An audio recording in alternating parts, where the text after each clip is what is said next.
అందరికీ వందనాలు. ఈ ఉదయకాలము దేవుని వాక్యాన్ని మనం చదువుకుందామండి. పరిశుద్ధ గ్రంథంలో నుండి కీర్తనల గ్రంథం మొదటి కీర్తన 1 నుంచి 3 వచనాలు మనము చదువుకుందాం. దుష్టుల ఆలోచన చొప్పున నడువక, పాపుల మార్గమున నిలువక, అపహాసకులు కూర్చుండు చోటను కూర్చుండక, యెహోవా ధర్మశాస్త్రమునందు ఆనందించుచు దివారాత్రము దానిని ధ్యానించువాడు ధన్యుడు. అతడు నీటి కాలువల యోరను నాటబడినదై ఆకు వాడక తన కాలమందు ఫలమిచ్చు చెట్టు వలె ఉండును. అతడు చేయునదంతయు సఫలమగును. క్రైస్తవ ప్రపంచానికి ఈ మొదటి కీర్తన చాలా సుపరిచితమైనటువంటి కీర్తనగా మనము చూడవచ్చును. ఎన్నో అమూల్యమైన ఆణిముత్యాల లాంటి సత్యములను కీర్తనకారుడు ఇందులో పొందుపరిచి ఉన్నాడు. ఒకటి,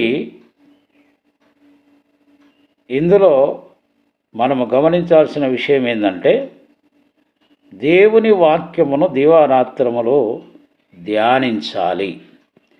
అలా ధ్యానిస్తూ వెళ్ళినప్పుడు ఏమి జరుగుతుంది అంటే, తన సమయం వచ్చినప్పుడు ఒక ఫలించే చెట్టు ఎలాగైతే విస్తారమైనటువంటి ఫలములను అందిస్తుందో, ఈ ప్రతిరోజు దేవుని వాక్యం చదివేటువంటి వ్యక్తి జీవితం కూడా ఫలభరితముగా ఉంటుంది.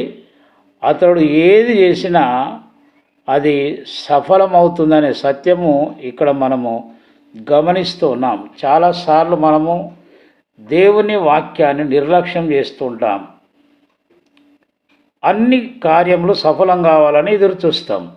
అది ఎప్పుడూ జరిగే విషయం కాదు అని మనము గమనించబద్ధులమై ఉన్నాము. దేవుని వాక్యము మన ఇంట్లో ఉంది, దేవుని గ్రంథం మన ఇంట్లో ఉంది. కానీ ఇంట్లో ఉంటే, షెల్ఫ్లో ఉంటే లాభం లేదండి.